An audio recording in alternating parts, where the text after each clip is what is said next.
Ассаляму алейкум, хайрлах шамлар, добрый вечер. В эфире телеканала АТР. Вы смотрите информационно-аналитическую программу «Бугунь». В студии для вас работаю я, Гульсум Халилова. Следующие 3 часа в этой студии с гостями, которые подключатся к нам в эфир, мы обсудим самые актуальные и важные новости сегодняшнего дня. Новости, которые непосредственно касаются временно оккупированного Крыма. Начнем наш эфир с Романа Спиридонова, нашего журналиста, который нам расскажет о новостях, которые они готовят в вечерние выпуски «Замана». С нами сейчас на прямой связи из Ньюзрума. Рома, привет, мы слушаем тебя. Привет, Гульсум. Ну, сегодня мы будем говорить о таких новостях. Оккупационный суд Центрального района Симферополя приговорил местных активистов Илью Большедворова, Сергея Акимова, известного еще как атамана крымского казачества, и Сергея Васильева к административному штрафу. Их оштрафовали на 20 тысяч рублей. Их обвинили в нарушении порядка проведения публичных мероприятий. С утра у них оккупационные силовики провели обыски, изъяли мобильные телефоны и планшеты, а оштрафовали их за серию одиночных пикетов, которые прошли 17 сентября этого года. Они требовали отставки оккупационного правительства Крыма из-за нерешенной водной проблемы. При этом силовиков не смутило, что один из заштрафованных, Илья Большедворов, пикет не проводил, а снимал. Его оккупанты признали организатором этих пикетов. Большим достижением назвал министр иностранных дел Украины Дмитрий Кулеба решение апелляционного суда в Нидерландах по отводу судьи в деле о скифском золоте. На отводе судьи настаивала наша сторона, и причина как раз обнаруженные материалы, свидетельствующие о предвзятости этого судьи и его связях с Россией. Напомню, что выставка «Крым. Золото и тайны Черного моря», в ней 500 экспонатов из нескольких музеев полуострова, была в археологическом музее Амстердаме. Она проходила с февраля по август 2014 года, но из-за оккупации Крыма туда не вернулась по требованию украинских властей, потому что наши власти заявили, что артефакты принадлежат государству Украина. А в декабре 2014 года окружной суд Амстердама постановил вернуть Украине экспонаты, но в марте 17-го апелляционный суд получил от оккупантов апелляцию на это решение. И вот в Киеве сейчас ожидают, что экспонаты вернутся в Украину после завершения всех разбирательств, а в Крым только после деоккупации полуострова. И хотя, казалось бы, такое проходное решение об отводе судьи, но Дмитрий Кулеба считает, что это как раз очень важное решение, которое может преломить ход этого судебного разбирательства. 299 новых случаев коронавирусной инфекции зарегистрировано на оккупированном полуострове. 7 человек погибли от этой болезни. И помочь в этой ситуации жителям оккупированного полуострова просят и призывают украинские правозащитники. Они обратились к премьер-министру Украины Денису Шмыгалю. Среди тех, кто обратился, это Восток СОС, Донбасс СОС, Крым СОС. Они предлагают отреагировать на критическую ситуацию, которая сложилась на временно оккупированных территориях, создать условия для мониторинговых миссий, чтобы они могли проезжать на территорию оккупированного полуострова, хотя это не всегда зависит от наших властей, а это нежелание оккупантов принимать международные миссии через законные пункты пропуска. Также правозащитники предлагают создать какие-то обучающие программы, чтобы жители оккупированного полуострова могли получать информацию о том, как бороться с коронавирусом. Ну, мы расскажем и о том, как в Турции отмечают 97-ю годовщину создания республики. Глава страны, президент Реджеп Таyyip Эрдоган, возложил венки к мавзолею первого президента Мустафы Кемаля Ататюрка. Именно он 29 сентября 1925 года официально провозгласил Турцию республикой. После этого парламент Турции его единогласно избрал президентом. И вот с тех пор Турция отсчитывает свои дни как республика, и считается, что у них главный государственный праздник. Вот о том, как он прошел, как на него отреагировали в нашей стране, какие поздравления прозвучали в адрес Турецкой республики, мы тоже будем говорить. Ну, вот примерно об этом и не только в наших выпусках сегодня в 19:00 по киевскому времени на украинском языке и в 21:00 на крымско-татарском с Шевкетом Наматулаевым. Гульсум. Чусагул Роман, это был наш журналист Роман Спиридонов с нами на прямой связи из Ньюзрума. Смотрите, не пропустите вечерние выпуски «Заман». Ну а мы пока перейдем к обсуждению вышеупомянутых новостей. И не только. Вы можете присоединяться к нашему эфиру. На экраны ваших телевизоров режиссеры периодически выводят номер телефона +3 8073 419 41 58. Звоните нам абсолютно бесплатно по Вайберу. Также можете присоединяться по скайпу, по видео atr.tv. Это наш адрес. Звоните, задавайте ваши вопросы, нам важен ваш голос.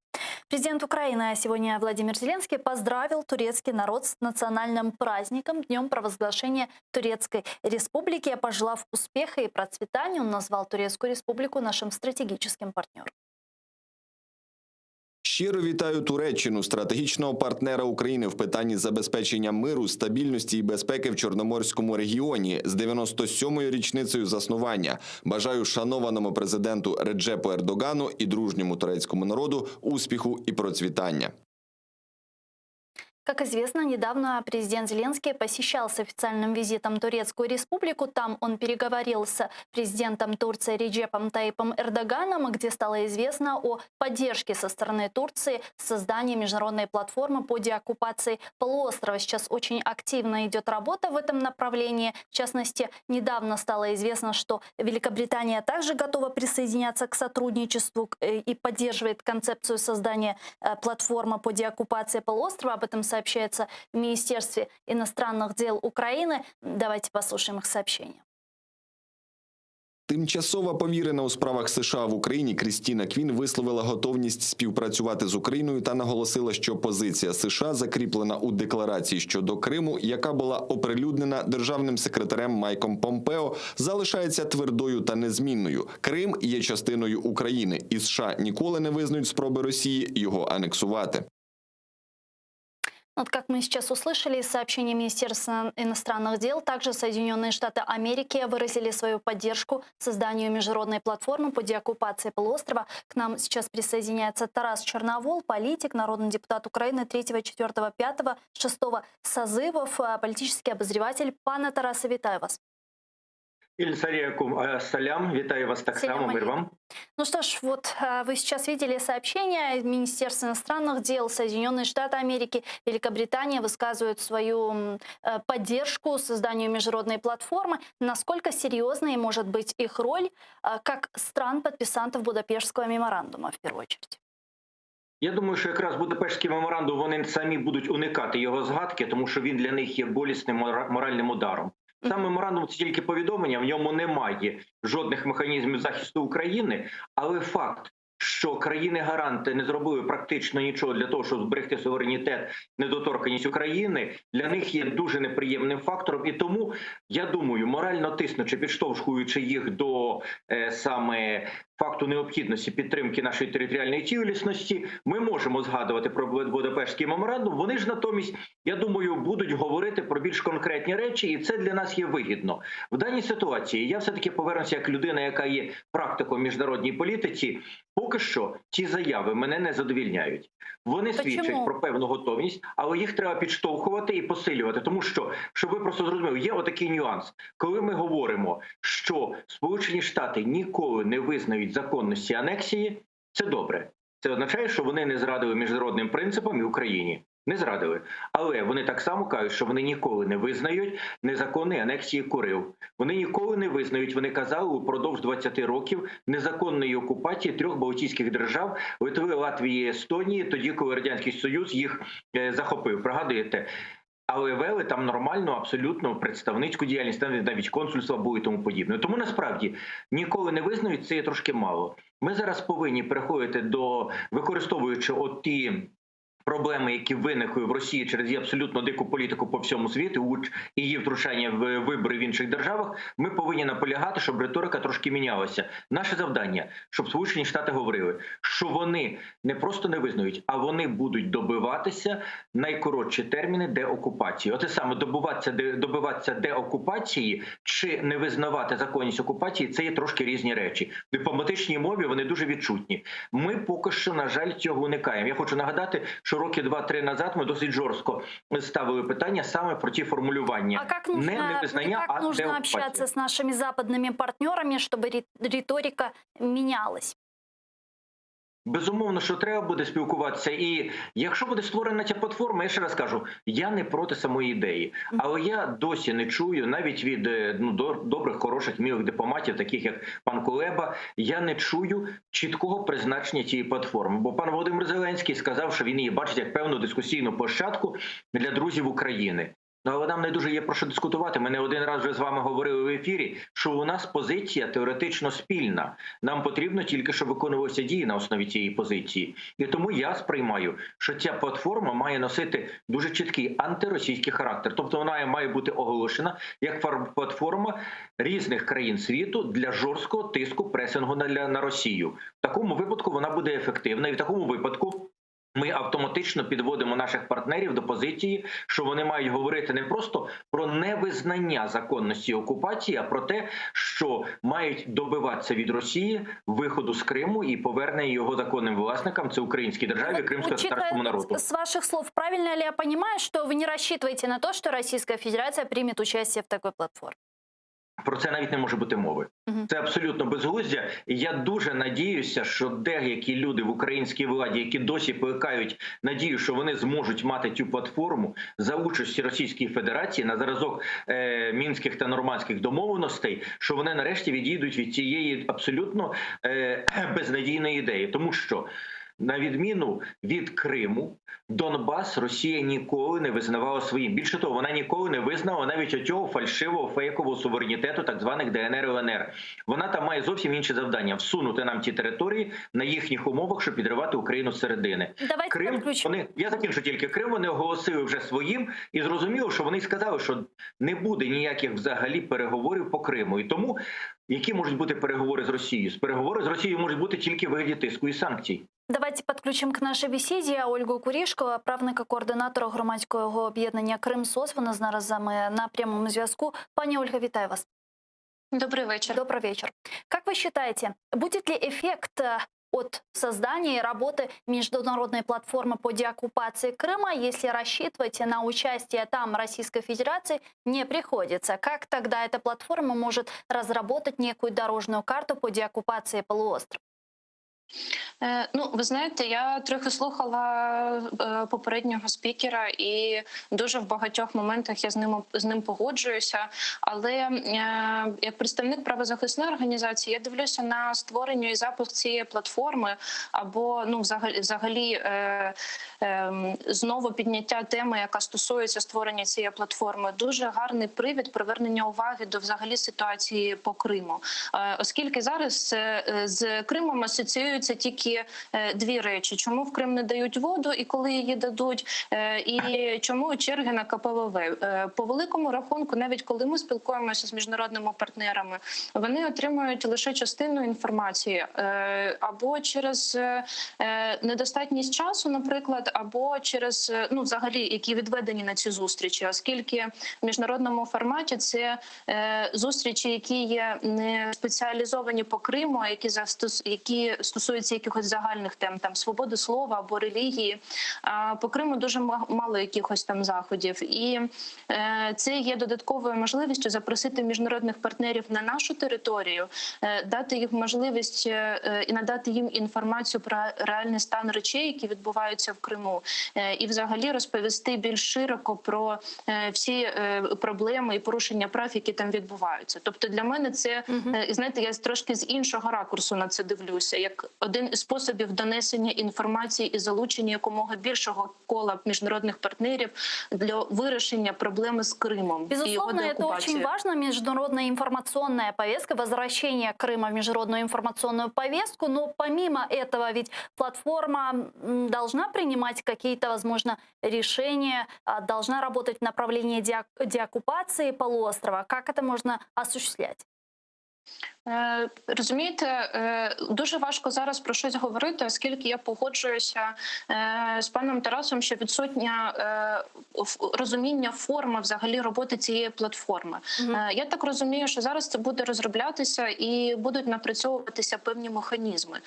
Якщо це буде спосіб дискусії, то, можливо, це будуть рішення, які будуть прийматися стосовно Криму. Або пошук нових механізмів. Окрім того, є іще питання перехідного правосуддя, яке також зараз починає набирати обертів в українському суспільстві. Можливо, це також спосіб обговорення і цієї нової для України концепції перехідного правосуддя і включення Криму до цієї концепції.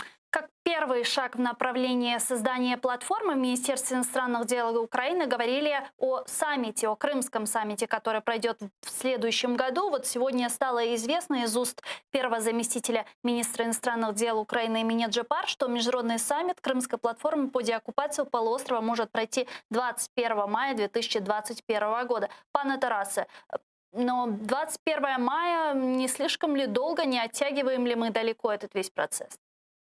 Давайте так, відразу по кількох пунктах, дуже коротко. Перше, пані Ольга сказала ту річ, про яку я дійсно не сказав, я вибачаюся, вона дуже важлива, окрім питання суверенітету України щодо Криму, щодо деокупації тощо, ми дійсно не маємо права забувати про страшні порушення прав людини в Криму, які здійснює окупаційна влада. І тому одним, другим, чи навіть, можливо, першим на зачерговістю, тому що це можна реалізовувати набагато швидше, має бути гуманітарна політика, гуманітарні питання щодо прав людини і їх порушення на окупованих територіях. Це є пункт перший. Пункт другий. Що стосується самої платформи. Я тут трошечки, може, в дисонанс скажу, тому що насправді в міжнародному розумінні цього слова поняття платформа – це дуже розширене поняття, яке може використовуватися в будь-який спосіб. І це може бути від якоїсь дискусійної, абсолютно дрібної теми до створення певного дуже потужного впливового міжнародного механізму. Якщо ми говоримо про серйозний механізм, який має мати завданням в майбутньому привести до деокупації Криму, то такі речі швидко не робляться. І я якраз розглядаю травень наступного року як занадто сміливу позицію, тому що я не думаю, що до того часу в нас буде якась хоча б готовність вийти на цей рівень. Якби ми зробили, можливо, не так замахуючись високо, кількохступінчастий прохід. Спочатку міжнародна дискусійна площадка, навіть не дискусійна, а можливо, міжнародний інформаційний центр, потім група підтримки прав людини в Криму. Оце, мені здається, був би добрий старт, на якому можна було б розвиватися. Але це не буде міжнародна платформа, це буде дещо зовсім інше. Це буде на зразок одної з міжнародних організацій за прообразом колись дуже славної, потім, на жаль, вона вже трошки почала втрачати свою цілісність і принциповість міжнародної амністії, яка дбала, дуже серйозно дбала і організовувала представників усього світу на збереження прав людини, в тому числі і в Радянському Союзі, якому я навіть теж пригадую, мені і моїй родині довелося відчути захист від цієї організації. Тобто, перший етап – це на зразок міжнародної організації щодо прав і свобод людини в Криму. Потім другий момент. Відштовхуючись від цього, проведення конференції, яка може бути стартом для створення платформи, а може ним і не стати, тому що на тій конференції має бути чітко озвучено завдання цієї платформи. Якщо воно не буде озвучене, а війде тільки в говорильню, це, на жаль, буде абсолютно втрачений шанс, і після того ми вже другий раз такий шанс не будемо мати. І тільки після того можна формулювати створення вже формальної структури міжнародної, по суті, організації з країн, які беруть на себе завдання тиснути Росію. Зовсім остання фраза. Єдиний спосіб деокупації Криму, єдиний на сьогоднішній день, це є фактор жорсткого пресингу, це є ціна окупації. Зрозуміло, що доки живий Путін, Крим не буде повернутий. Абсолютно. Але коли Путіна не стане, в нас буде вікно можливостей. Ми це вікно можливостей можемо використати, а можемо втратити. Якщо ми його не підготуємо до моменту відходу в пекло Путіна, на той момент наступний правитель Росії скаже те ж саме, що сказали вже дуже багато російських опозиціонерів. Крим все одно наш, ми його Україні давати не будемо. А єдине, що там буде трошки менше безправ'я, менше злочинів, менше переслідувань, і то на якийсь короткий час. Тому насправді оцей підхід, я ще раз кажу, я не маю нічого проти самого терміну про цю міжнародну платформу. Мене трошки лякає, що я не бачу ґрунтовного, серйозного наукового підходу в її організації. Тобто про неї говорять сьогодні не дипломати, Кулеба тільки озвучує, а говорять про неї політики, які не дуже розуміють суть таких дипломатичних процесів. Когда мы говорим про создание международной платформы, об ее эффективности и так далее, многие политики, эксперты говорят, что страны-участницы в рамках этой платформы могли бы разработать санкционное давление в отношении Российской Федерации. Но, учитывая тот факт, что когда Европа встает перед выбором гуманитарных ценностей и экономических выгод, мы видим, что она выбирает экономические выгоды. Стоит ли нам Жень. рассчитывать на то, что они предпримут более какие-то радикальные меры в отношении России в рамках этой платформы? Пані Ольга. Ну, дивіться, просто є декілька видів взагалі санкцій. Ті, про які ви говорите, секторальні санкції, які передбачають певний вплив на економіку держави. Те, що ми працюємо, і те, що якби мені ближче, це санкції персональні. І я бачу результативність від такої мети через те, що персональні санкції – це так званий акт Магнітського, наприклад. Персональні санкції вводяться окремими державами стосовно окремих осіб. І, наприклад, є справи по політв'язням, які зараз перебувають ув'язнені в Криму або на території Російської Федерації. Їх засуджують одні й ті самі судді, обвинувальні акти складають одні й ті самі слідчі, одні й ті самі прокурори супроводжують ці справи. У такому випадку якби є певний висновок про те, що одні й ті самі люди залучені, і таких людей можна подавати на цей персональний список застосування санкцій щодо них. Тобто з моєї з практичного мого досвіду це буде мати результативність, і це не створює загрози для конкретних держав щодо, не ставить їх перед вибором, як ви говорите, економічне благополуччя чи гуманітарна політика.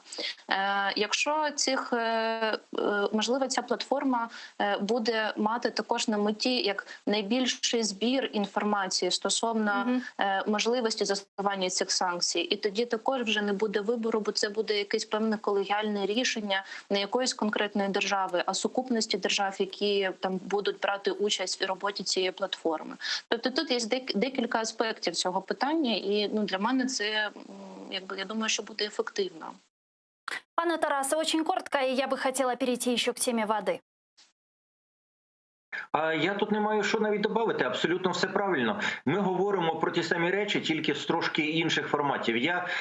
Пані Оля говорить про момент, перше, гуманітарний, друге, момент тиску по першому, вірніше, вибачаюсь, на сьогоднішній день це виглядає ніби по другому пакету. У нас же ж вироблено за останні роки 2 пакети тиску на Росію. Перший пакет – це за окупацію, другий – за порушення прав людини. Другий пакет неймовірно важливий, і по ньому легше працювати, але треба просто докласти зусиль з боку держави, щоб був ефект. Тому що насправді ті списки, їх на міжнародному рівні було би бажано все-таки, щоб презентували не громадські організації, а презентувала держава. Громадські організації мають представити їх уряду своєї держави, а держава має виступати з ними.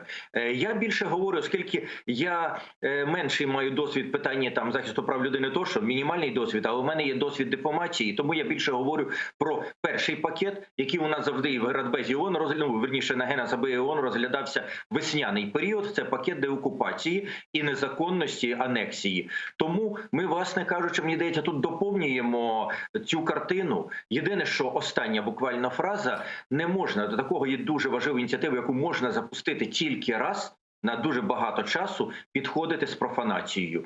Дуже важливо, щоб ті моменти, про які ми обоє зараз говоримо, про які говорять інші спеціалісти з громадського сектору, з дипломатії, щоб вони були добре пропрацьовані, тому що якщо зараз з ними вийти на міжнародний рівень в дуже профанованій формі, ми дістанемо можливість провести в Києві спеціальний конгрес в травні наступного року. І на цьому все закінчиться. Ми маємо вийти туди з дуже серйозною програмою, яка відповідає стандартам, які прийнято робити у міжнародній політиці. Давайте перейдем к следующей теме, которую упоминала пані Ольга. Это ситуация с водой на территории временно оккупированного Крыма. 2 больших промышленных предприятия на севере Крыма, Крымский Титан, Крымский садовый завод, загружены не на полную мощность из-за того, что с материковой части Украины через Северокрымский канал в Крым не поступает вода. Об этом заявил заступник міністра охорони навколишнього середовища і природних ресурсів України Руслан Стрілець. Вот що він сказав.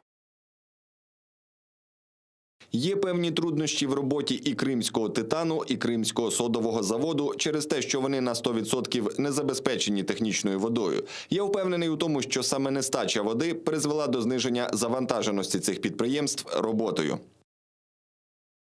Крыму, как известно, складывается критическая ситуация с наполнением водохранилищ. Там продолжают высыхаться озера, реки и так далее. Вот Минэкономразвития России сообщается сегодня, что на 2 недели раньше там установленного срока направили 870 миллионов рублей на оперативные мероприятия по обеспечению водой жителей Крыма и Севастополя.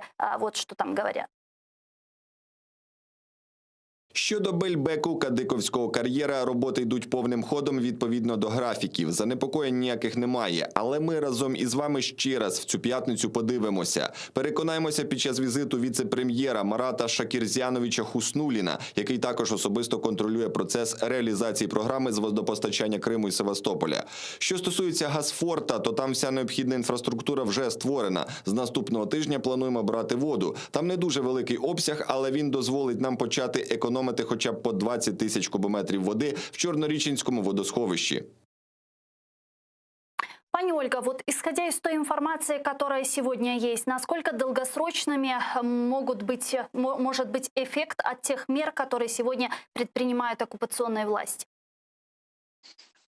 Ви знаєте, це достатньо таке цікаве питання, оскільки рішення, які вони приймаються, вони є достатньо стихійними. І вони схожі на рішення, які не плануються. Тобто вони виходять з тої ситуації, яка складається.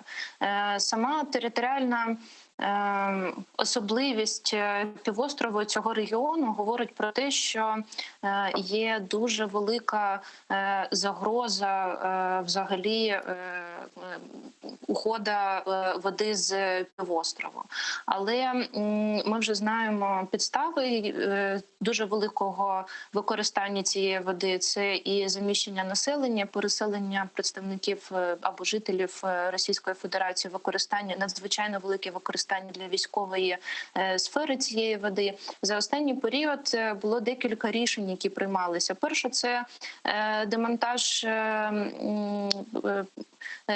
колодців, які вже не працюють.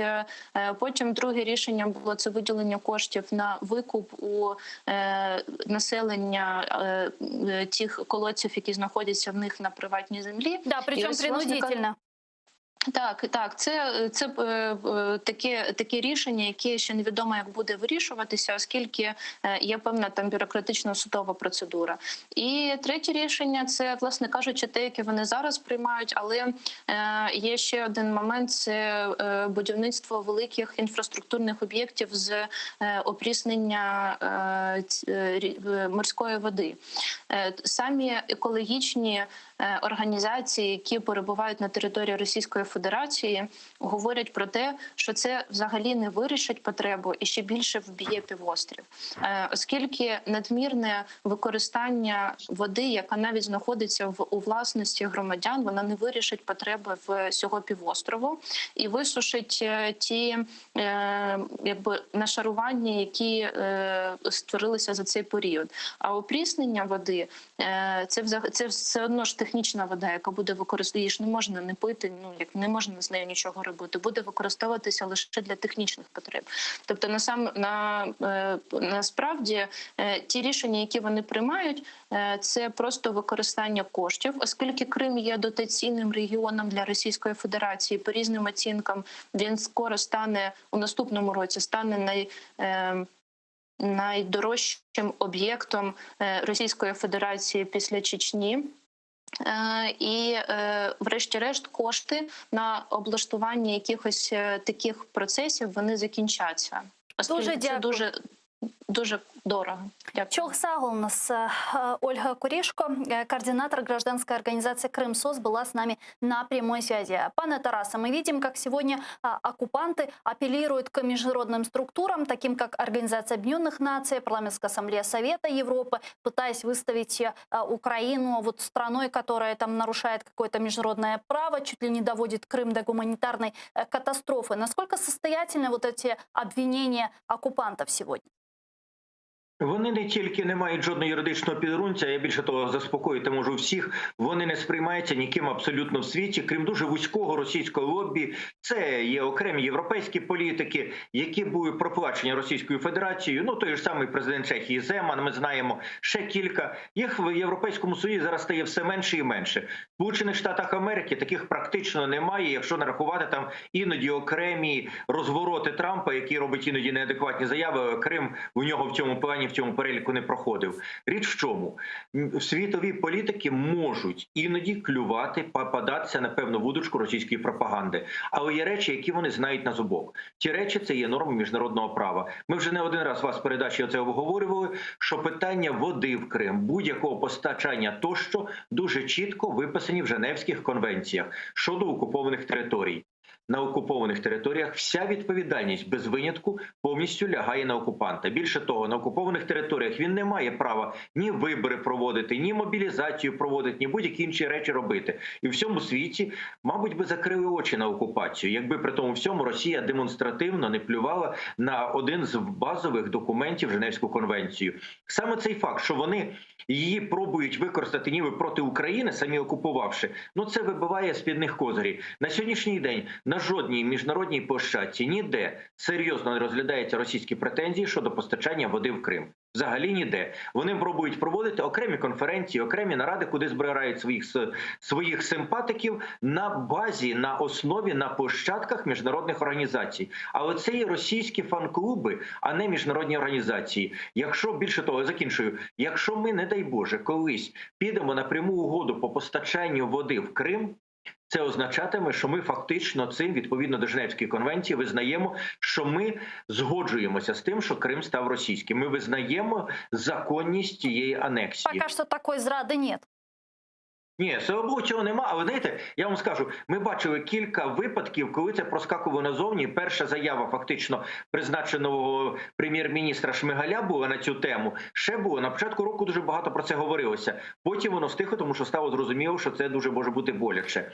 Але я боюся, що на Паризькій зустрічі особисто очі в очі було щось на цю тему пообіцяно. Тому що Росія дуже жорстко тисне, педалює на цю тему, і причому вони прямо говорять, що треба виконувати обіцяні речі.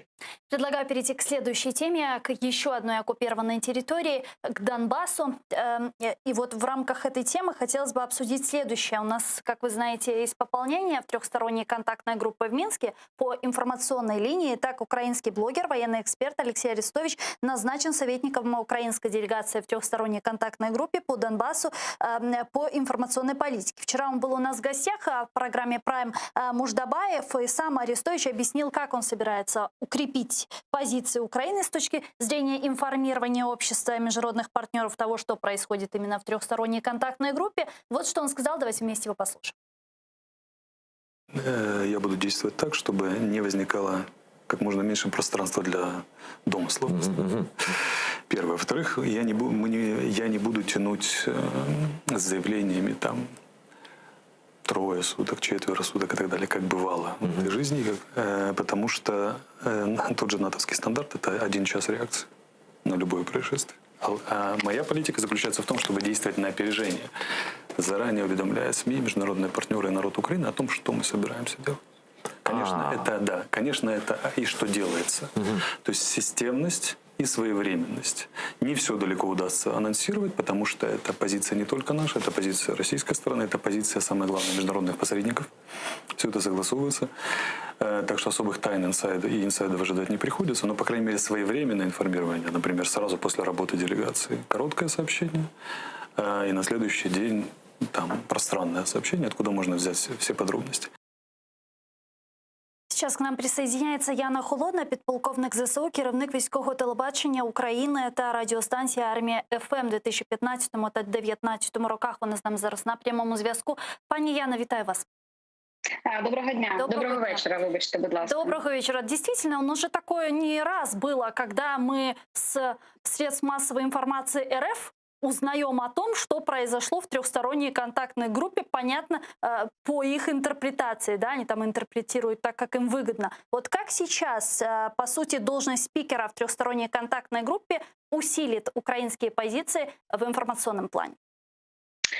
Ну, якщо ми будемо говорити власне про процес створення такого єдиного голосу, як каже Олексій Арестович, то хочу сказати, що в теорії це, звісно, що добре, тому що добре, коли люди отримують інформацію з одного єдиного джерела, тому що до цього періоду, скажімо так, джерел цієї інформації було дуже багато, і я, наприклад, як споживач, активний споживач інформації, ми дуже часто губилися, куди йти і кого слухати, і що власне є правдою, де є якісь домисли і так далі.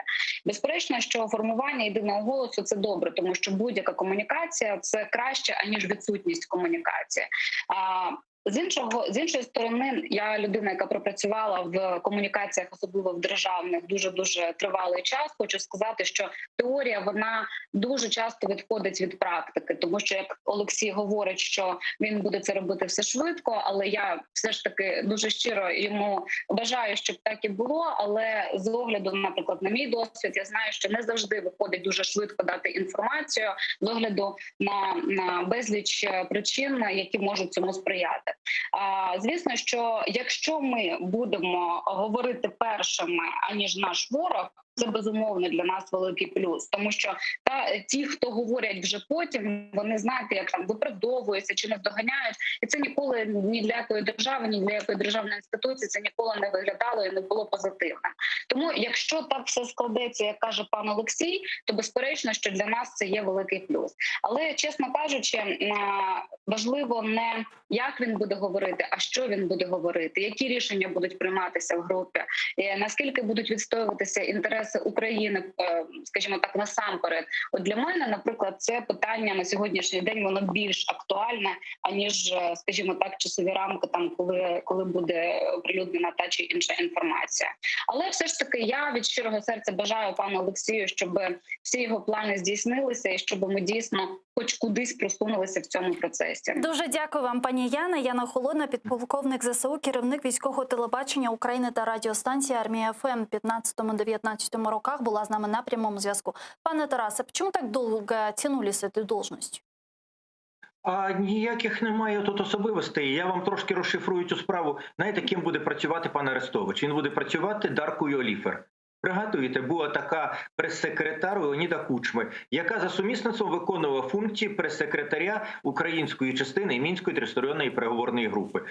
Сьогодні Арестович призначений на її місце. Все і ні каплі більше. Більше того, те ще призначення відбулося в такий трошки фальшивий спосіб. Ми знаємо, з того моменту, коли ще пропонували туди Лубківського, очевидно, він відмовився, розуміючи, що його роль зводять до дуже низької технологічної функції. Але ми тоді добре почули, що підбирають на цю посаду людину в Офісі президента. А зараз нам раптом повідомляють, що пана Арестовича призначив на посаду Леонід Кравчук. Ну, вибачте, навіщо говорити неправду? Адже розуміємо, що призначив його Андрій Єрмак. Ми це розуміємо прекрасно. Тепер наступний момент. Чи значення цієї посади, чи пан Арестович... Сколько это усилит наши позиции в информационном плане? Тут ні, очень коротко. майже ні. Угу. Не посилить жодним чином взагалі. Тому що, перше, пан Арестович не тільки не буде впливати на те, які рішення ухвалюються, він не буде впливати на те, коли їх оголосити. Йому будуть доносити інформацію з ТКГ, йому будуть говорити, оце сказати, а цього поки що не говорити. І він це буде виконувати. Причому він буде це змушений виконувати, ще навіть якщо в нього буде дуже добра воля, тому що йому це будуть подавати як інформація з обмеженим доступом у випадку розголошення цієї інформації передчасного. Він отримує кримінальну відповідальність. Тому я не дуже вірю його в добрі мотиви, але навіть якби вони були, він не зможе нічого змінити. Тепер наступний момент. Говоріння одним голосом. Оце що важливо. Насправді, у нас дійсно ще дуже різночитання, завдяки яким, до речі, ми тільки іноді дізнавалися правду, що насправді відбулося в Мінську, коли нам офіційно джерела розказували, що не буде ніяких двосторонніх україно-сепаратистських переговорних консультативних груп, що вони не матимуть там, скажімо, право ухвального голосу, а завдяки цим різночитанням ми дізналися правду. Підняли скандал і реальна зрада не відбулася. Тепер вводять цю посаду для того, щоб була відповідна цензура. Але кого не зможе зупинити пан Арестович? Чи він зможе заборонити Володимиру Зеленському замість нього оприлюднити інформацію? Ні. а прем'єр-міністру, а міністру закордонних справ, а пану Резнікову, який є членом тристоронньої групи, але є ще й віце-прем'єром. Ні, більше того, Андрій Єрмак теж не буде питатися до нього дозволу і перевіряти в нього, чи можна це озвучувати чи ні. Вот А кого він Кому він не дасть? Я дозвольте, я тільки закінчу останню фразу. Знаєте, реально він не дасть можливості висловитися і будуть затавровані за висловлення неофіційне тільки двоє людей. Це є два наші представники від громадськості з Донбасу. Це Казанський і Гармаш. Да. Мы попробуем сейчас Дениса Казанского вывести к нам. Я дуже боюся, що їм просто закриють рота. Пока Алексей Арестович вчера в нашем эфире высказал свою позицию относительно Минских соглашений. Он сказал, что если мы из них выйдем, то наши международные партнеры, в частности по нормандскому формату, будут смотреть на нас как на страну, которая не держит свое слово. Давайте его послушаем. А тут я згоден. Если мы взяли на себя обязательства, при каких бы обстоятельствах мы ни брали, как бы они ни были невыгодны для России, для Украины. Сейчас для России тоже, кстати, оговорка верная была. Есть обязательства, нет альтернативы международно утвержденной. И мы что? Следуем нашим обязательствам, потому что в долгосрочной перспективе иметь репутацию надежных партнеров, которые что делают, что говорят, то и делают, гораздо выгоднее во всех отношениях, чем пытаться выиграть непонятное следствие, политические и военные, в случае выхода из Минска. А можно же Вы знаете, 9 декабря истекает срок в 1 год, который давал президент Владимир Зеленский, чтобы завершить войну. И вот Резников недавно сказал, что он это интерпретирует по-своему, что год был назначен для того, чтобы как-то реализовать Минские соглашения. Но, очевидно, они никак не реализовываются. А что дальше? А можно ли придумать какую-то альтернативную площадку? Возможно, буквально 1,5 минутки на этот вопрос. Знаєте, на превеликий жаль, не існує альтернативних початок. Оце єдине, в чому я абсолютно згоджуюся з паном Арестовичем, хоча він повторив фразу, за яку так критикували Петра Порошенка. Коли Порошенко сказав, що немає альтернативи, зараз її сказала нова влада в особі Арестовича.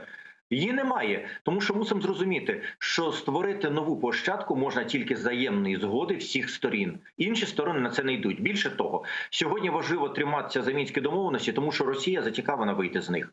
Росії не потрібно для неї це ставити тягарем, але вона розуміє, що країна, яка виходить, дістає негатив. Країна, руками якої можна зруйнувати мінські домовленості, буде сама визнана порушником. І вони дуже хочуть, щоб це зробили руками України. Слава Богу, в Україні поки що гарячі голови, які пропонували вийти з мінських домовленостей, зараз абсолютно маргіналізувалися. На жаль, це є та вимушена реальність, за яку ми мусимо триматися. В іншому випадку ми просто станемо порушниками міжнародних домовленостей, яких відмовляться підтримувати будь-де в світі. Давайте перейдем к следующей не менее важной теме, очень важной теме. Это к решению Конституционного суда, к теме нашей антикоррупционной системе. В Европейском Союзе обеспокоены последними решениями Конституционного суда Украины о деятельности антикоррупционных органов, и оно может стать основанием для временного приостановления безвиза. Об этом говорится в письме посла Украины при ЕС Николая Точицкого в адрес вице-премьера по вопросам европейской и евроатлантической интеграции Светланы Ольги Стефанишиной, текстом которого располагает «Европейская правда». Они опубликовали. Давайте послушаем. Як поки що неофіційно зазначають наші контакти, рішення Конституційного суду України номер 13-Р-2020, яке скасувало ключові антикорупційні повноваження НАЗК, кримінальну відповідальність за недостовірне декларування, є достатньою підставою для початку запуску Європейською комісією механізму тимчасового припинення дії безвізового режиму. Буквально, кстати, перед нашим эфиром появилось еще и сообщение послов G7 с обеспокоенностью теми процессами, которые на сегодня происходят вокруг антикоррупционных органов.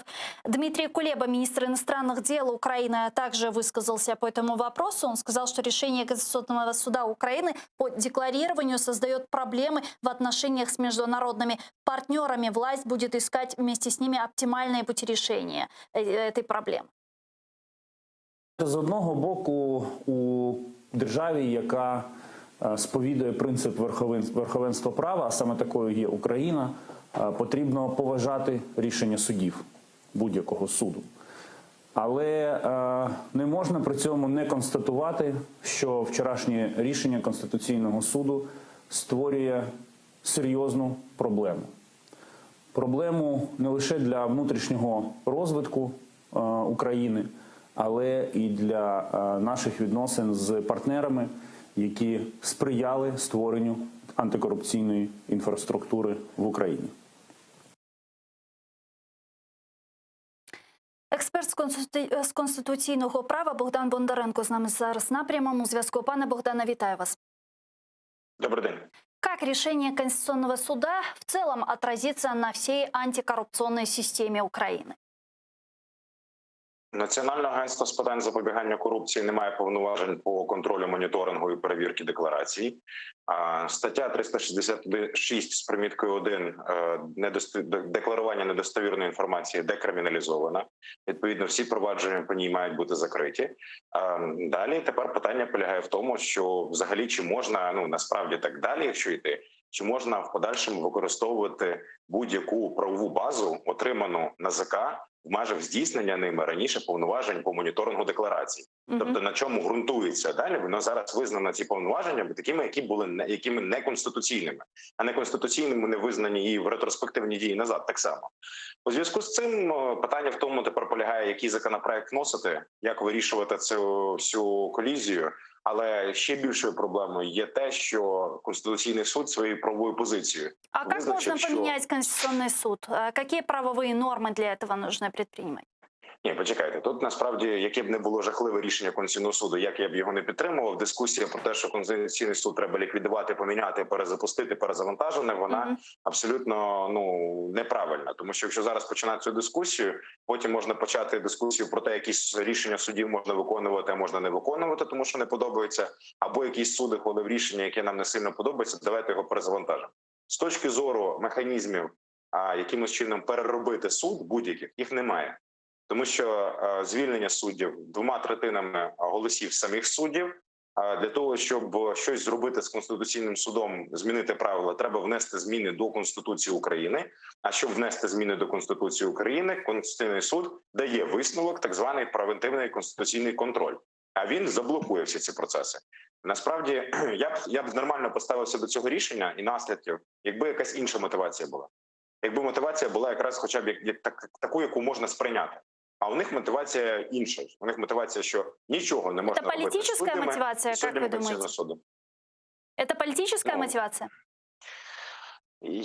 Будь-які рішення Конституційного суду так чи інакше політичне, навіть якщо хороше, правильне, ідеальне тощо. Тому що Конституційний суд в такій системі знаходиться, що він виносить рішення стосовно політичних справ. Але конкретно в цьому випадку мені здається, що це було ще не тільки власне якимось політичним рішенням, це було ще історією з внутрішньокорпоративною культурою. Пане Тарасе, що нас ждет, як думаєте? А що нас жде? Нас жде повернення в світове минуле, насправді. Я тут згоден, ми не маємо що робити з цією ситуацією, ми маємо міняти ситуацію в країні, ми маємо обрати таку владу, при якій навіть найнегативніші, найкорумпованіші особи, вже, на жаль, існуючому Конституційному суді України, мають розуміти, що не можна переступати через закон. Чомусь всі ті антикорупційні законодавства було ухвалено кілька років назад, Конституційний суд навіть не думав братися за такі речі, ніхто не збирався нічого подавати, помінялася влада і дуже швидко на це пішли. Давайте ще згадаємо 2 попередні кроки, адже ж нам в Європейському Союзі не першу червону карточку виставляють спочатку в серпні, потім в вересні, тепер зараз. Іде повномірна кампанія по послабленню, про прирученню антикорупційних органів, ліквідації антикорупційної структури. Тому насправді тут Конституційний суд України зіграв тільки роль певної ланки в великій загальній грі. Я трошечки добавлю ще один нюанс щодо наслідків внутрішніх. Насправді вони дуже погані. Тут пан Богдан сказав про деякі речі. Я нагадаю, є пряма норма Конституції, згідно з якою закон не має зворотньої сили, окрім випадків, коли він пом'якшує або знімає відповідальність. І саме через цю норму конкретно всі відкриті до цього часу кримінальні провадження, відповідно до цих статей, відповідно до зібраних цим способом матеріалів, мають бути закриті, про що вже досить відверто і говорять. Та наробка, яка так повільно, так важко розкручувалася, нарешті десь вийшла на якийсь вже проміжний старт, вона вся анулюється, вся відкидається. У західному світі, там буде повне несприйняття. Хтось говорить, я пригадую, як тиждень назад нам розказували, що скасування безвізу скасовується. Та ні, воно ніким не скасовується. Більше того, я скажу річ, яку я знаю, як все-таки міжнародних, насправді процедура вже запущена. Вона вже йде. Це попередня стадія збору і підготовки інформації. найближчий наступний етап він стане невідворотнім. Тоді це вже стане зупинка реальна. На превеликий жаль, ми приступили крайню межу. Рішення Конституційного суду України, на превеликий жаль, це є рішення далекі дуже від правових факторів, це є рішення, яке виникло саме внаслідок загальної політичної діяльності, яка відбувається в Україні останнім часом. Це дуже сумно, але, на жаль, це є той тренд, яким ми йдемо. Просто деякі речі виконуються не своїми, а чужими руками. Давайте згадаємо, ту комісію ганебну, яка мала брати керівників антикорупційних органів, робили руками Верховної Ради. Зараз робиться руками Конституційного суду України. А такі речі узгоджуються. Ви навіть зверніть на дату увагу. Буквально до неділі нас годували тезою про довічне ув'язнення для топ-корупціонерів. Неділя пройшла, через 2 дні нам повідомляють, що вже, виявляється, корупціонерів більше не існує. Вони ліквідовані як факт, тому що їх встановити неможливо. Просто фізично, юридично встановити факт корупції неможливо. Тому що ліквідується та база, на якій формуються докази про те, що вони корупціонери. Тому насправді ті речі навіть по часу скоординовані. Це дуже добре помітно. У нас был на связи Богдан Бондаренко. К сожалению, прервалась с ним связь. Эксперт с конституционного права. Спасибо ему большое. Но вот говоря об последствиях, вот мы сейчас слышали заявления от наших западных партнеров, от послов G7. Как вы думаете, вот учитывая то, что когда президент Владимир Зеленский едет в западные державы, разговаривает, проводит переговоры с западными партнерами нашими, они постоянно декларируют о недопустимости давления на антикоррупционные органы. Что теперь дальше будет? Насколько сильно могут ухудшиться наши отношения с западными партнерами? Ну, я думаю, що один раз Зеленського ще кілька разів запросять на Захід для того, щоб з ним поговорити безпосередньо, чи приїдуть ще кілька представників Західного світу до нас, принаймні з Євросоюзу. Після американських виборів нова адміністрація теж проведе одну зустріч, але в мене є враження того, що я бачу по інтенсивності запитів на інформацію, зокрема, нас починають списувати. Ми перестаємо бути цікавими. Насправді, на превеликий жаль, перейдена межа. Коли, розумієте, Західний світ може зробити кілька попереджень, але коли після них продовжується все в тому самому руслі, уже зайвий раз нам говорити не будуть. Я думаю, що в ближчому часі просто Україною почнуть набагато менше цікавитися. І якби не російська агресія, тому що вона якось ніби Західний світ стимулює до підтримки України, якби не вона, вже би вводилися окремі санкції щодо деяких представників української держави. Высказался по этому поводу и спикер украинского парламента Дмитрий Разумков, который сейчас прибывает с рабочим визитом в Германию. Он заявил, что на решение Конституционного суда Украины о признании неконституционным отдельных положений закона о предотвращении коррупции и уголовной ответственности за недостоверное декларирование оперативно отреагирует Верховная Рада Украины и президент. В частности, Рада доработает антикоррупционные законы. Он сказал, давайте его послушаем. Якщо ми виходимо з реформи антикорупційної, вона більш ніж важлива для держави і всередині держави, і назовні. Вона, ви бачите реакцію наших іноземних партнерів, вона, м'яко кажучи, достатньо серйозна.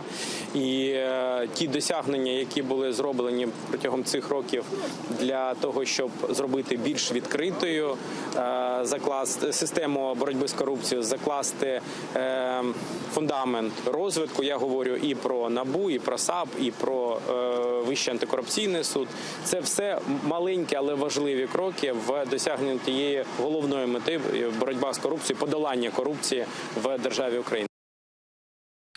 Как вы думаете, может ли Верховная Рада Украины разработать новый законопроект, который срочно введут в парламент и проголосуют для восстановления электронных деклараций? Може, як? Просте питання, як? Маленька одна річ. Вони не можуть внести законопроект, який суперечить уже винесеному рішенню Конституційного суду. Не можуть. Що вони можуть зробити? Вони можуть зробити обхідний законопроект, в якому будуть внесені деякі моменти, які набагато в слабшій формі, з виключенням суддів, повністю з виключенням цього ряду категорій, заповнять певні дірочки, які не перекрив повністю Конституційний суд України. Давайте народного депутата подключим к нашей беседе и узнаем у них. Народный депутат Украины, фракция «Голос» Наталья Пипа с нами сейчас на прямой связи. Пани Наталья, витаю вас. Доброго вечера. Доброго вечера. Как сегодня Верховная Рада Украины может отреагировать на решение Конституционного суда? Ну, власне, пан Тарас згадав, погоджується з колегою, що повністю вернути реформу в тій формі, які вона була, неможливо, але точно ми будемо шукати рішення. Одне з них може бути те, що, власне, сказав пан Тарас, це частково, щоб заповнювали декларації, але я думаю, що також може бути велика єдність в парламенті, яка буде говорити про можливу відставку Конституційного суду, або чи яким чином доброчесно чи недоброчесно було винесене рішення. Це питання складне, адже судова гілка влади, вона є окремою, нікому не підпорядковується. Це наслідок от сьогоднішнє рішення проваленої судової реформи. І якщо б ми разом з антиконституційною мали би судову реформу, ми б сьогодні не мали такої проблеми. І відповідно точно нема сьогодні однозначного рішення, як воно буде вирішено, але один з варіантів згаданий, це можливий варіант, але насправді зараз люди, які дуже добре розуміються в антикорупційному законодавстві, шукають оцей максимальну ту частину реформи, яку можна повернути голосуванням в Раді. Почему вообще так, пане Тараса, вы хотите что-то добавить? Я тільки доповнити буквально одною фразою, що насправді просто проблема в тому, що суд ще, крім всього іншого, створив передумови для закриття від громадськості і від громадських активістів, від інститутів, які досліджували електронні декларації. Це ще один момент закритості, при якій суспільство фактично вилучається з антикорупційної боротьби в державі. Це жахливі абсолютно речі, це удар дуже глибокий від цього суду. І другий момент, у нас от зараз виникає дійсно ситуація безпрецедентна, а ми не знаємо, що робити, коли суд виніс. Ну, на мій погляд, як юриста, завідомо неправосудне рішення. Завідомо вийшовши за свої повноваження, але у нас немає структури, яка би могла бути судом над Конституційним судом України. Як такі ситуації повестися? От я, наприклад, як правник, я навіть не уявляю. Це якийсь абсолютний пад для мене. Ну вот давайте для начала посмотрим, какие судьи решают судьбу антикоррупционных органов, а именно глава Конституционного суда Александр Тупицкий не задекларировал, оказывается, участок в Крыму, который он купил еще в 2018 году, об этом сообщают журналисты.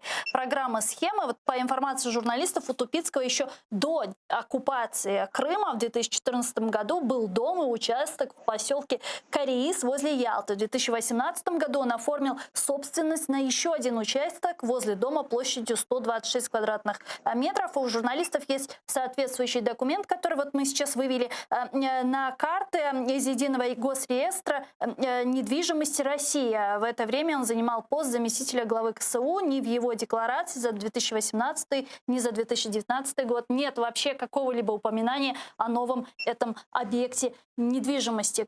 Есть ли сегодня в таком случае основания у президента Владимира Зеленского поручить Службе безопасности открыть уголовное дело вообще о возможной попытке захвата государственной власти и расследования, собственно, по председателю КСУ, пани Наталья?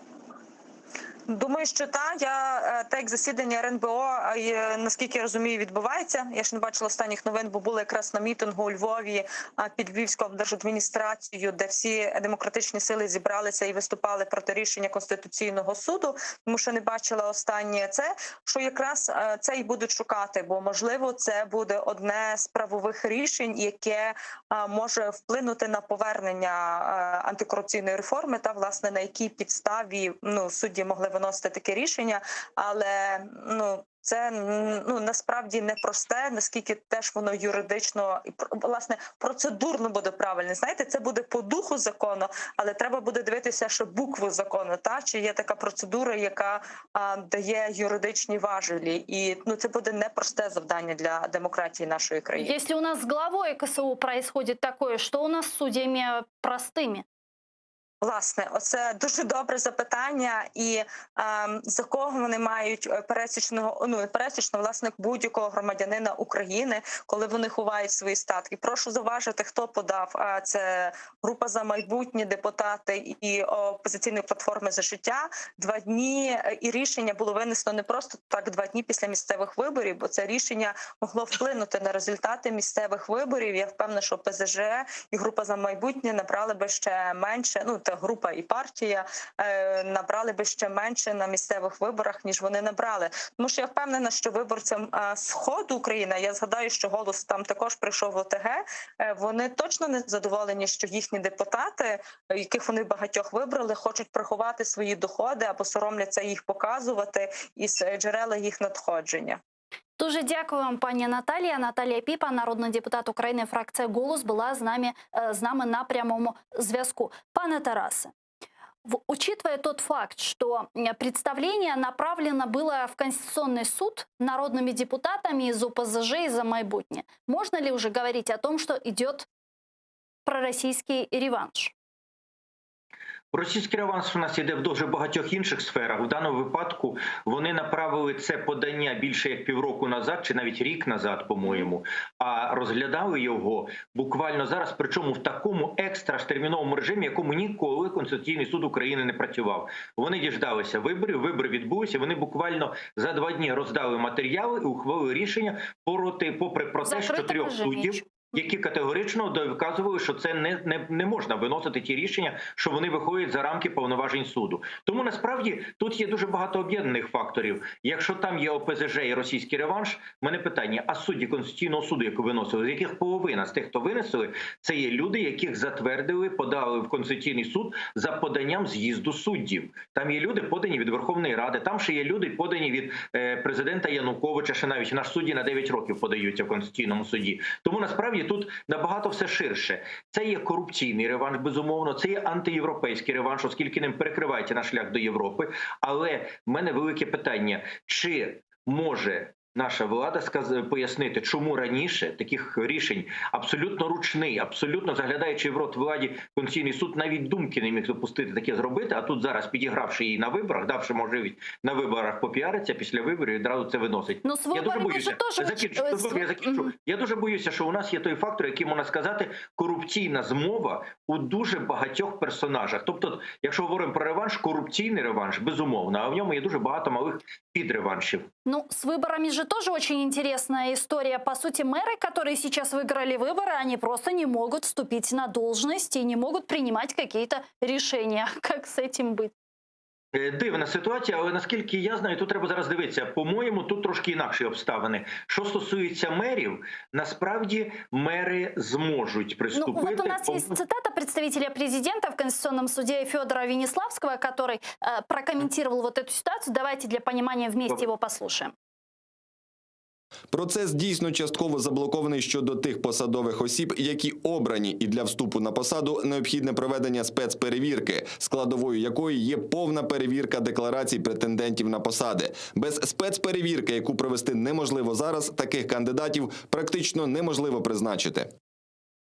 То есть сейчас невозможно проводить спецпроверку кандидатів. Так, але спецперевірка, перше, вона стосується державної служби, а ми говоримо про мерів загальнонародно обраних. Насправді, наскільки я правда, я можу тут помилитися, але їх не стосується спецперевірка. Пан Веліжанський і ще кілька чиновників заявили, що не можна буде призначити голів обласних і районних рад.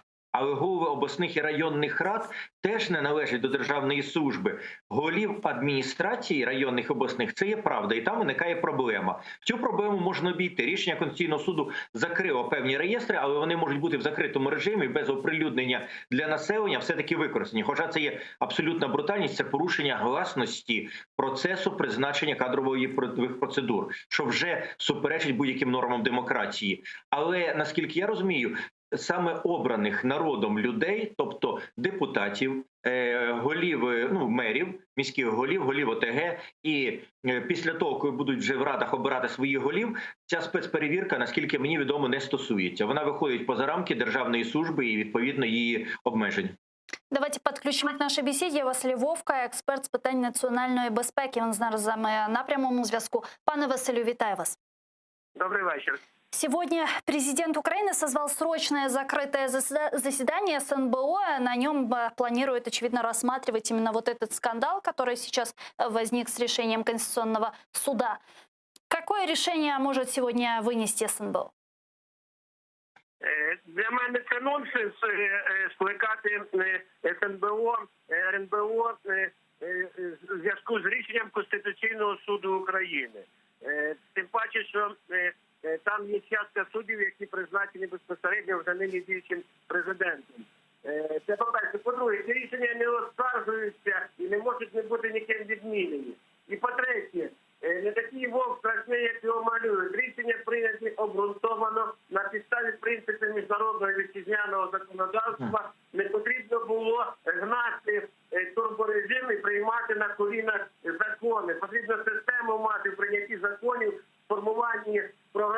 боротьби з корупцією, формуванні правоохоронних органів. Все було зроблено на поспіх, лише би вибити кредити Міжнародного валютного фонду, лише би відзвітувати перед західними партнерами, що створено НАБУ, яке ніяких результатів видимих не дало, що є НАЗК, яке взагалі займається виконанням окремих доручень окремих олігархів-політиків і заважає працювати в тому числі партійним структурам, бумаготворчеством займаються тонами, возять паперу до них на звіти. Шановні друзі, я би скасував взагалі все, що пов'язано з корупцією, і почав би з чистого аркусу, тому що немає. А те, що лякають, бачите, з ким вже кажуть, землю там маємо в Криму, вчора сказали. А ви до вчорашнього дня не знали про землю голови Конституційного суду в Криму? Кажуть, що там не будуть призначені на посади, що це загроза візового режиму. Люди, приймайте нормальні закони. Я не хочу в юридичній дискусії вступати з тими, хто практично нічого не розуміє, а в нас більше таких чиновників юриспруденції. Я тільки одне питання задам. 366 стаття зі значком 1. 2014 року хтось з високопосадовців притягнеться до відповідальності? Ні. Жоден. От. Дуже дякую вам, пане Василю. Василь Вовк, експерт з питань національної безпеки, був з нами на прямому зв'язку. Пане Тарас, что делать? Есть ли какое-то решение, есть ли какая-то панацея сейчас в этой ситуации? Что должен сделать президент? От слухайте, нас ставлять перед ситуацією, коли відбулась подія, а потім кажуть, а що тепер робити? І коли я, наприклад, починаю говорити, так не треба було цього зробити, треба було раніше це зробити, там кажуть, ну це пройшло. Так вибачте, давайте хоч зараз тоді поводитися нормально, тому що насправді ми весь час зараз пожинаємо плоди попередніх абсолютно диких похибок. Що зробили за останніх 1,5 року. Що зараз робити? А зараз нема що робити. Зараз шукати. Планомерно шукати вихід, як заповнити ті дірки в законі хоча б вже. Но если вот мы сейчас видим, что Конституционный суд практически все замыкает на себе, как можно реформировать сегодня КС? Практично ніяк. Немає ідеї, як його можна реформувати. Треба сідати, робити великий збір конституціалістів, юристів і виходити, шукати рішення. Ну, действительно, а как быть? А как быть, если завтра Конституционный суд Украины примет какое-то решение, которое полностью противоречит национальным интересам Украины, развалит нашу страну? Мы ничего не сможем сделать?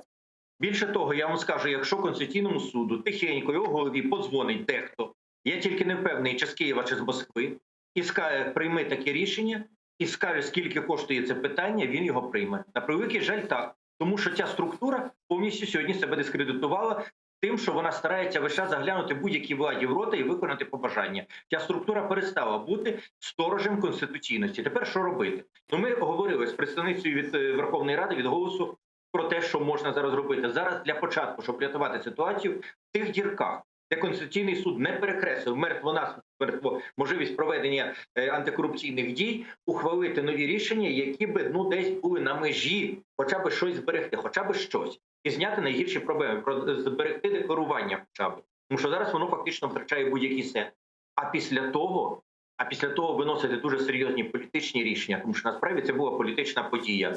Я думаю, що доки в Україні не відбудеться повна перезагрузка всієї влади, з цим Конституційним судом нічого кращого не буде. Маленький останній нюанс щодо сьогоднішньої події. Сьогодні от пан Вовк продемонстрував позицію, яка, на жаль, домінує в органах влади. Вони не хочуть боротися проти тої біди, яку зробив Конституційний суд. Вони Є реакція. Як інформаційно збити цей шум і як зняти свої негативи для себе. Вони сьогодні вирішують не те, щоб як врятувати антикорупційну діяльність, вони вирішують, як протидіяти інформаційним загрозам від цього. От і все. Есть реакция от президента Украины Владимира Зеленского, я его процитирую. Демонтаж контролюючих функцій Національного антикорупційного агентства ніколи не буде сприйнятний нашим суспільством, а також нашими партнерами в Євросоюзі. І ми з вами вже отримуємо чіткі сигнали. Кінець цитати сказав Зеленський. Він додав, що влада не має допустити, щоб цю проблему почала вирішувати вулиця на свій розсуд. Может ли быть такое, может ли сложиться так, что мы увидим протестные акции на улицах Украины, которые перерастут, возможно, в очередную революцию? У Львові вже відбулася сьогодні така акція. Я думаю, що такі акції будуть. Ну вот уже завтра под Конституционным судом, как стало известно, собираются активисты. Також буде, а я чув, що вже були заклики туди нести шини і підпалювати, створювати барикади і блокувати Конституційний суд. Я теж таке чув. Я противник таких дій. доти, доки є можливість хоча б ще щось вирішувати мирним шляхом. Але в нас перекривають такі шляхи. Особливо, коли почнуться наслідки, давайте просто зрозуміємо. Безвіз нам скасують. Це по безвізу вже просто питань нема. Мы его втратим, мы Стефанишина вот сегодня заявила, что не нужно этим пугать, что пока что никто не собирается нас лишать без виза. Это вот так, цитата Стефанишиной буквально час назад появилась. Так, а процедура пішла. А процедура вже реалізується, от чому вся штука. Можливо, вдасться зупинити, можливо, покажуть якийсь план, можливо, переконають, але процедура є. Просто зараз у нас і так безвіз призупинений в зв'язку з складною ситуацією епідеміологічною, карантинними обмеженнями. Друге, ви розумієте, що будь-які надання траншів, допомоги фінансової, то, що відбувається тільки в країнах, в яких є боротьба з корупцією, у нас вона зараз згорнута. Тому насправді проблем виникає зараз неймовірно багато.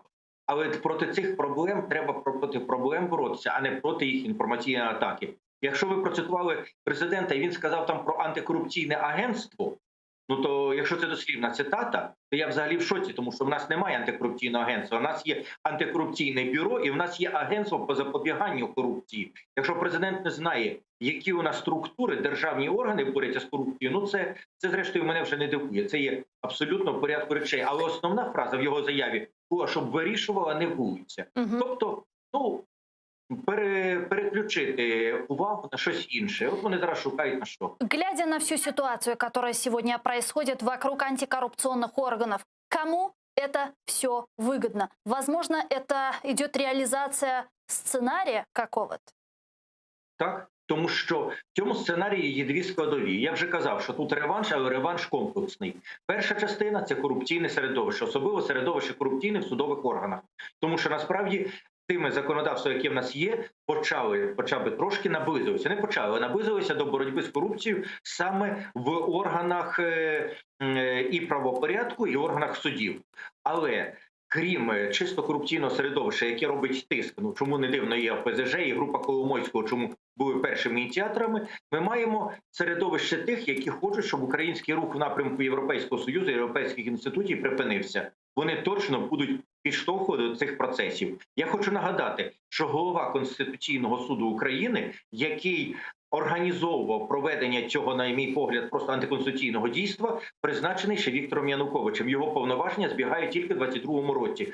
Перший заступник голови, ну просто заступник голови Конституційного суду, який виніс окрему думку і доказав аргументовано, що рішення було неправосудне і не могло бути прийнято, Сергій Головатий, призначений президентом Порошенком. Можете подивитися, хто в Європу вів, а хто вів до Росії. І от зараз ми маємо фактично ситуацію, коли проросійський реванш, він теж в цьому плані в певній мірі реалізується. Там не напряму проросійські лозунги, там фактично відсікання нас від напрямку в Європейський Союз і до Європи. І це реальний факт, на жаль.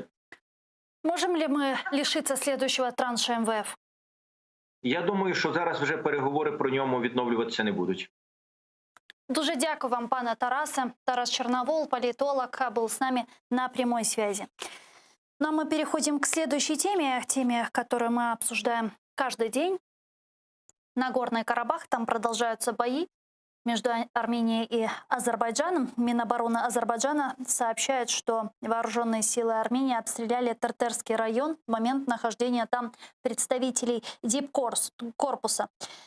В ведомстве заявили, цитирую, «Мы решительно осуждаем этот шаг и считаем его актом агрессии против международного сообщества». Сегодня, как известно, помощник президента Азербайджана Хикмет Гаджиев проинформировал представителей дипкорпуса и СМИ о ракетном обстреле Барды.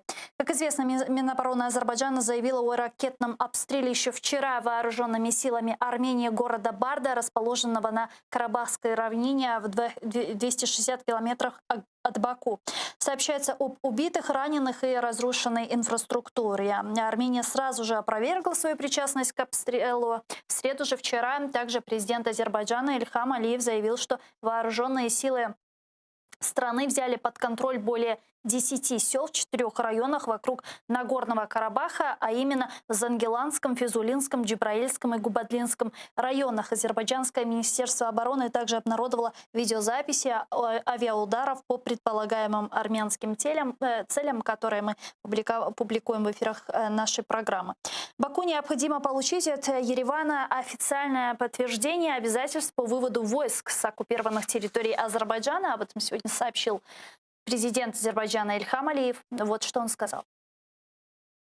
Як тільки це зобов'язання буде взято вірменським керівництвом, і як тільки це буде підтверджено і затверджено співголовами Мінської групи ОБСЄ, відразу ж військові дії ми готові зупинити, за умови, що вірменська сторона також їх зупинить, бо з 3 порушень перемир'я всі 3 на совісті вірменської сторони. К нашему эфиру сейчас присоединяется Азербайджан. Ильнур Алиев, головний виконавчий директор Міжнародного центру «Незаміс». Зараз з нами на прямому зв'язку. Ильнур Бей, селям алейкум. Алейкум ассалам. Здравствуйте, добрый вечер. Добрый вечер. Какие последние новости, с какой интенсивностью сегодня идут в бои в Нагорном Карабахе? Ну, в бои на Горном Карабахе на самом деле идут то, что показывает обстрел с армянской стороны населенных пунктов Азербайджана. Я думаю, это достаточно большое подтверждение того, что бои на территории непосредственно Карабаха и прилегающих районов идут. Это вы о Барде, да, говорите сейчас? Да, идут. Я говорю про обстрел сегодняшний, вчерашний город Барда, который находится вне зоны конфликта, и город Тартар, и несколько деревень, которые находятся вне зоны непосредственно боевых действий. Я думаю, что то, что армянская сторона обстреливает населенные пункты, не находящиеся в зоне боевых действий, это просто доказывает то, что азербайджанская армия продвигается вперед. И с нашей стороны это просто сигнал и доказательство того, что с армянской стороны наступает такой момент безысходности. То есть на самом деле ракетный обстрел мирного населения, если мы посмотрим в историю, он все время происходил именно, исходил из стороны, которая в конце концов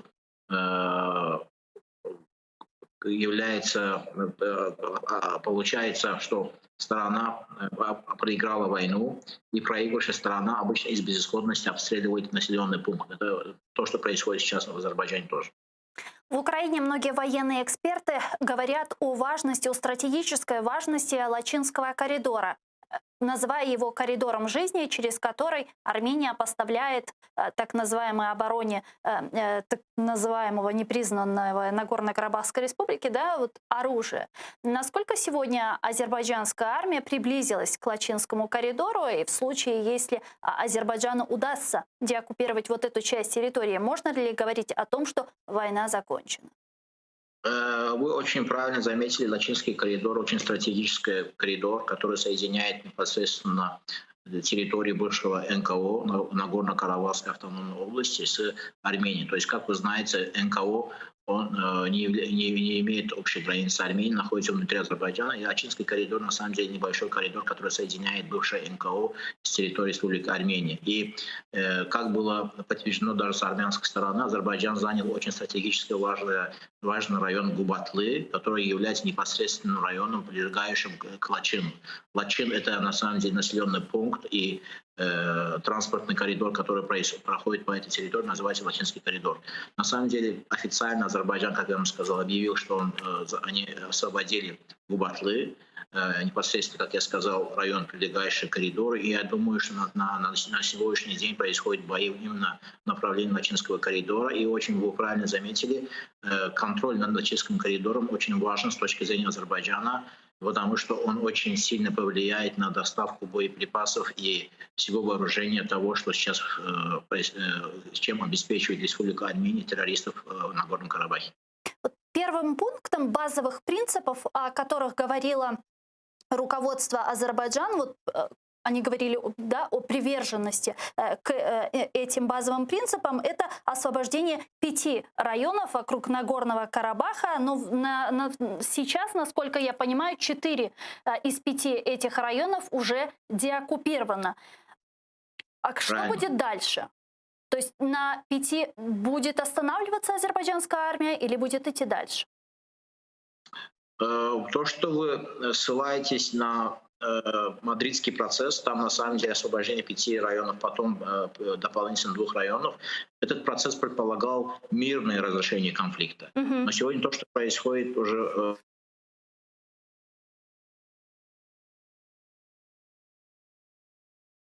Ильнур Бей?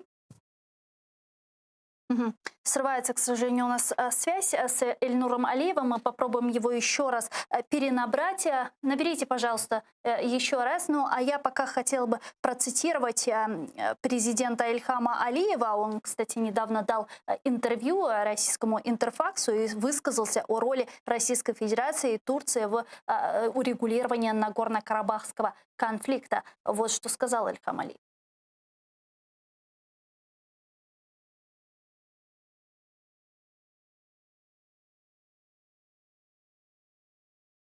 Я всегда, раньше даже до вот этого обострения, говорил, что мы всегда приветствовали сближение Турции и России. И считаю, что это важный фактор региональной безопасности. А с учетом того, что для нас главной угрозой, не только для нас, но для региона, главной угрозой является армянский сепаратизм и экстремизм, то объединение усилий Турции и России, я считаю, было бы на пользу региону и могло бы ускорить политическое урегулирование Нагорно-Карабахского конфликта. Олег Лісний, експерт міжнародник, з нами зараз на прямому зв'язку. Пане Олеже, вітаю вас. Добрый вечер. Добрый вечер.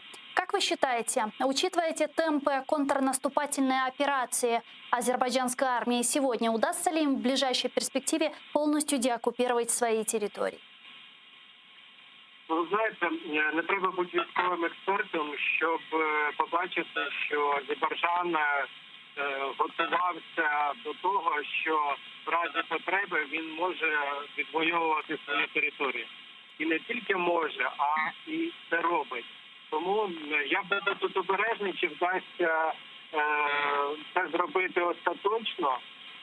Тут я не готовий відповісти, тому що тут ще геополітичні можуть чинники включитися. І там гіпотетично Азербайджан може зупинитися під тиском якихось партнерів або потужних країн. Але на нинішній момент я бачу, що Азербайджан дуже активно і прагматично діє в військовій сфері. І я бачу, що він ці дії не просто спонтанно робить, а усвідомлює, як це робиться і навіщо це робиться. Очередное заявление сделал президент Турции Реджеп Тайип Эрдоган. Он в очередной раз высказал свою поддержку Азербайджану, сказал, что до последнего он будет находиться рядом со своим братом Ильхамом Алиевым. Вот насколько далеко может пойти сегодня Турецкая республика в поддержке Ильхаму Алиеву, в поддержке Азербайджану? Ну, судя з заяв, які ми чуємо, то це рішення, як на мене, вже прийнято. Вони можуть піти на військову підтримку і на дійсно включитися на якомусь етапі війну як сторона.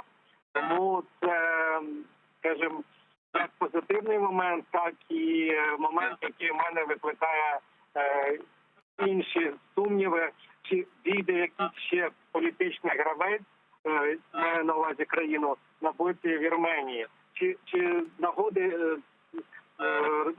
погодиться, чи наважиться, скоріше так, Росія війти в цей конфлікт повноцінно.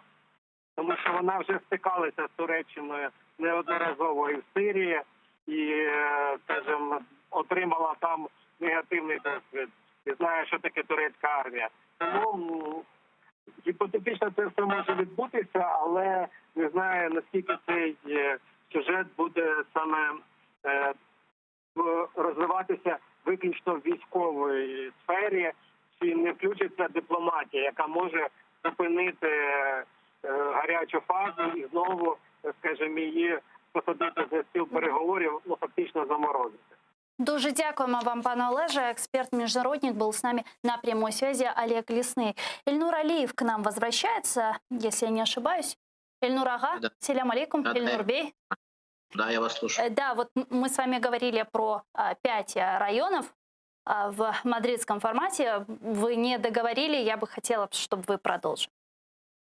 Ну, в принципе, я о чем говорю? Мы говорим, что 5 районов и освобождение... Да, пойдет ли дальше Азербайджан? Азербайджанская двух районов. Я думаю, что как отмечал господин президент Азербайджанской республики, мы привержены мирному урегулированию, но то, что происходит сейчас в зоне конфликта, это азербайджанская реакция на провокацию Армении. И я думаю, что в той мере, которой провокации будут продолжаться, и мы видим, что несмотря на усилия международного сообщества и несмотря на то, что мы 3 раза договаривались о временном гуманитарном перемирии, то и 3 раза Армения нарушала ее. Я думаю, что если эта тенденция будет продолжаться, то боевые действия будут продолжаться, потому что уже Азербайджан, я думаю, стратегически решил, что мы будем реагировать на провокации, и пока что это происходит в зоне конфликта.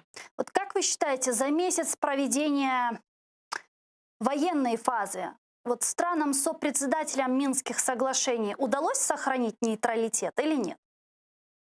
Я думаю, то есть не я думаю, но если посмотреть с фактической точки зрения, в начале боевых действий, то есть когда Азербайджан начал освободительную и против, скажем, освободительные военные действия в зоне конфликта 27 сентября, это достаточно было неожиданно для мирового сообщества и в том числе для самой Республики Армения. И первоначальная реакция сопредседателей, особенно Франции, она была очень односторонняя, и на самом деле шла вразрез с международным обязательством самой Франции, с позиции Франции как члена Совета Безопасности и с позиции Франции, допустим, как члена сопредседателя Минской группы. Но со временем, в процессе того, как Азербайджан предоставил факты, непосредственные факты, касающиеся того, что происходит в зоне боевых действий, непосредственно после того, как международное право Азербайджана освобождать свои территории было подтверждено многими странами, то я думаю, что на сегодняшний момент, по крайней мере официально, все держат нейтралитет. Я все имею в виду все 3 страны-члена Минской группы. И более того, я думаю, что, допустим, сегодняшнее заявление господина Путина о том, что 7 прилегающих районов Карабаха никак не относятся к Армении и не должны не подлежать переговорам, очень важная позиция. Ну а можно ли в этих вопросах вообще доверять Владимиру Путину, доверять Российской Федерации? Мы же понимаем, что они поддерживают Армению. Естественно, я думаю, что если говорить с точки зрения нейтралитета и как сопредседателя Минской группы, то военная база, российская военная база, которая находится в Гюмри, с многотысячным контингентом, с боевыми самолетами, я думаю, там 20 МиГов. И, естественно, говорить о однозначном нейтралитете очень сложно. Но для нас очень важно, что официальная позиция России на данный момент именно выражается в этой позиции. Угу. Вот в том числе некоторые эксперты говорят о формате 2+2. Вот воспринимается ли этот формат сегодня в Азербайджане? Я думаю, на самом деле цель Азербайджана является освобождение своих территорий. И любой формат, который будет способствовать освобождению своих территорий, я думаю, Азербайджан просто будет это поддерживать. То есть на самом деле у Азербайджана нет других целей. Азербайджан, в отличие от Республики Армения, она не преследует какую-то политику этнической чистки, или никак в истории Азербайджан не был замечен в этнической нетерпимости, и даже если сравнить с Республикой Армения. Таким образом, Азербайджан очень открытые цели, которые полностью соотносятся с международным обязательством Азербайджана, с международным правом. То есть мы хотим просто освободить то, что по закону принадлежит нам. И с этой точки зрения, на самом деле, Азербайджан как разумная, как гуманная страна, мы сторонники разрешения ситуации, которая не предполагает кровопролитие. Но тем временем мы видим такие тревожные заявления от Никола Пашиняна, который призывает своих граждан, призывает армян к оружию. И вот на переговорах в Соединенных Штатах Америки с Майком Помпео он тоже апеллировал тем, что там христиане убивают и так далее. Вот насколько вообще это приемлемо сегодня в межгосударственных, межправительственных таких коммуникациях использование, внедрение такого религиозного фактора?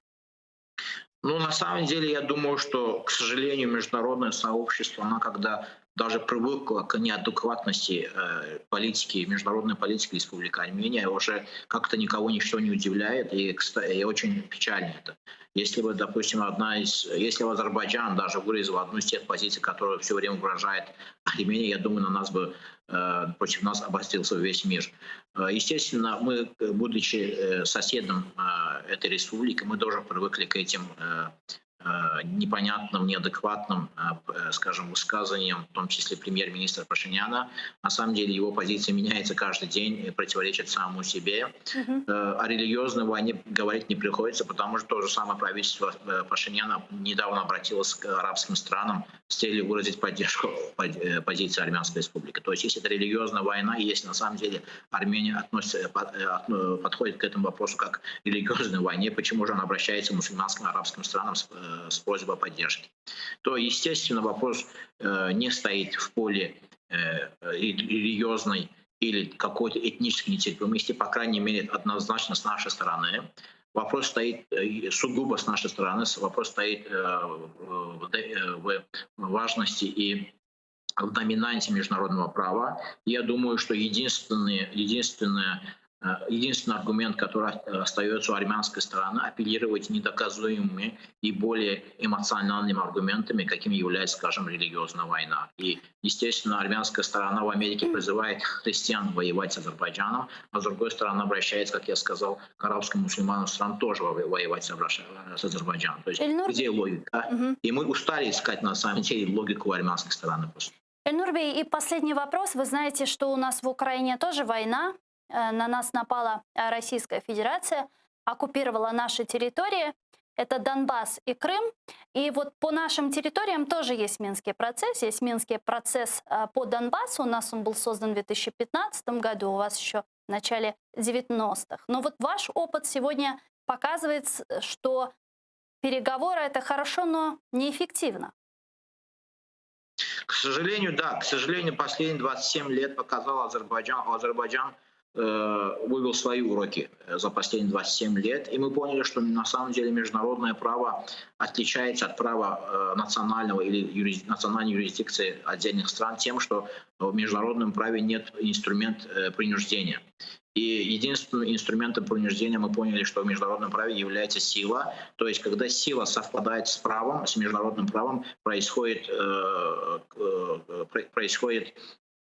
этап справедливости. То есть справедливость только восторжествуется тогда, когда есть сила. Так, я думаю, что это самый главный вывод, то, что мы поняли за последние 27 лет.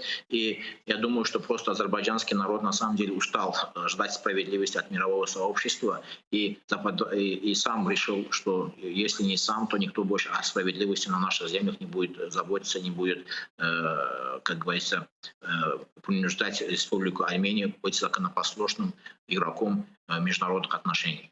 Çok sağ olunuz, Ельнурбей. Ельнур Алієв, головний виконавчий директор Міжнародного центру Низами, був з нами на прямому зв'язку. Ну, я пока с вами прощаюсь ненадолго. Мы прерываемся всего лишь на 5 минут. Далее мы продолжим эфир информационной программы «Бугунь» на крымско-татарском языке. Не пропустите. Корушкенч.